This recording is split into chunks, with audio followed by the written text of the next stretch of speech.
Pernah nggak sih ngerasa proyek yang lagi dipegang itu kayak benang kusut, ruwet, nggak tahu mana ujung mana pangkalnya? Tenang, Anda nggak sendirian kok. Nah, di sini kita bakal kupas tuntas gimana caranya mengubah semua kekacauan itu jadi sebuah peta yang jelas menuju garis finish.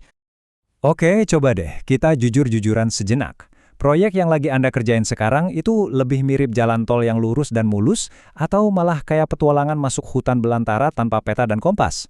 Kalau jawaban Anda yang kedua, tenang aja. Yuk kita cari kompasnya bareng-bareng. Gini teman-teman, setiap proyek, sekecil atau sebesar apapun, itu pasti punya potensi buat jadi berantakan. Itu wajar banget. Tapi kita di sini bukan buat pasrah kan? Kita di sini buat ambil alih kendali. Ada kok alat dan strategi cerdas yang bisa mengubah kerumitan jadi alur kerja yang rapi dan teratur. Yuk, kita mulai dari yang paling dekat dulu ya. Dari senjata yang mungkin udah ada di laptop atau HP Anda sekarang. Ini adalah alat tempur kita sehari-hari buat jaga komunikasi dan kolaborasi tim biar tetap solid dan nggak miskom. Yang pertama, Slack.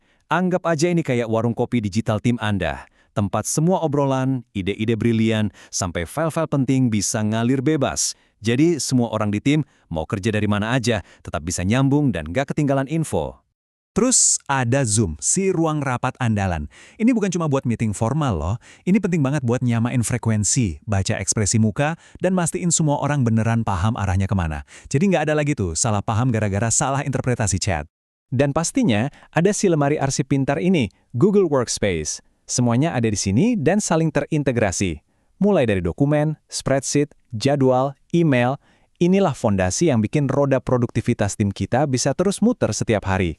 Nah, ini yang penting buat kita pahami. Semua aplikasi keren tadi itu intinya punya satu misi mulia. Bikin kerja kita jadi lebih efisien dan produktif. Titik. Tujuannya simple, supaya kita bisa kerja cerdas, bukan cuma sekedar kerja keras. Oke, perlengkapan tempur harian udah siap. Tapi itu kan buat ngadepin masalah sehari-hari ya.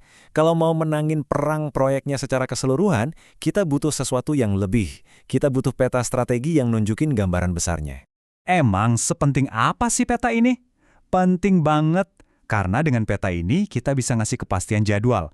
Kita juga bisa jadi semacam dukun proyek, bisa lihat potensi masalah jauh sebelum itu kejadian. Bahkan, kita bisa hitung-hitungan probabilitas sukses dan nentuin berapa biaya yang dibutuhin kalau proyeknya mau dikebut. Dan inilah dia peta strategi kita, diagram jaringan atau network diagram. Dengar namanya mungkin kedengeran teknis dan agak serem ya. Tenang, anggap aja ini kayak Google Maps buat proyek Anda, yang nunjukin setiap belokan, setiap jalan, dan rute tercepat menuju tujuan. Oke, sekarang kita coba bedah ya isinya. Kita bakal belajar baca peta ini bareng-bareng. Santai aja, ini beneran kayak nyusun puzzle. Begitu Anda tahu fungsi masing-masing kepingannya, gambaran besarnya bakal langsung kelihatan jelas. Kepingan pertama, yang paling dasar, anak panah. Gampangnya gini. Satu anak panah itu sama dengan satu tugas, atau satu kerjaan yang harus dilakukan. Misalnya, bikin desain, atau coding fitur. Simple kan? Jadi ingat aja, panah itu artinya kerja. Kepingan berikutnya, lingkaran. Nah, kalau panah tadi pekerjaannya, lingkaran ini adalah checkpoint atau milestone-nya. Dia nandain titik kapan sebuah pekerjaan dimulai atau selesai. Di dalamnya ada info super penting, kapan paling cepat sebuah tugas bisa dimulai, dan kapan paling lambat harus dimulai biar nggak bikin jadwal berantakan. Nah, selisih antara waktu paling lambat dan paling awal tadi, itu yang namanya slack time atau waktu luang. Kalau nilainya positif, artinya aman, kita punya sedikit ruang gerak. Kalau nol, nah, ini jalur kritis. Telat sehari aja di sini, seluruh proyek bisa ikut molor. Tapi kalau sampai negatif, wah, itu lampu merah. Artinya proyek kita udah ketinggalan dari jadwal. Puzzle terakhir nih namanya dummy arrow atau panah semu yang putus-putus. Ini unik banget. Panah ini nggak mewakili kerjaan sama sekali, tapi dia nunjukin hubungan ketergantungan. Contohnya, kita nggak bisa mulai ngecat dinding kalau temboknya belum kering kan? Nah, proses nunggu kering yang nggak butuh kerja aktif itulah yang digambarkan sama si panah ini. Oke, jadi kita udah punya senjata harian, dan kita juga udah punya peta strategi. Sekarang, pertanyaannya, gimana caranya gabungin dua-duanya biar kita bisa berpikir dan bertindak kayak seorang master proyek yang sesungguhnya? Dan inilah kuncinya. Jadi manajer proyek yang jagoan itu bukan soal milih, pakai Slack aja, atau pakai diagram aja. Bukan, tapi tentang gimana kita bisa lincah pakai Slack untuk komunikasi sehari-hari sambil mata kita tetap awas mengamati peta besar dan jalur kritis proyek kita.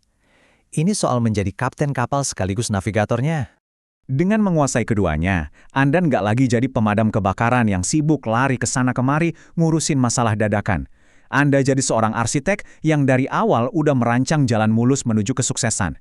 Jadi, pertanyaannya sekarang udah bukan lagi apakah proyek Anda kacau, tapi kapan Anda mau mulai gambar peta kemenangan proyek Anda sendiri?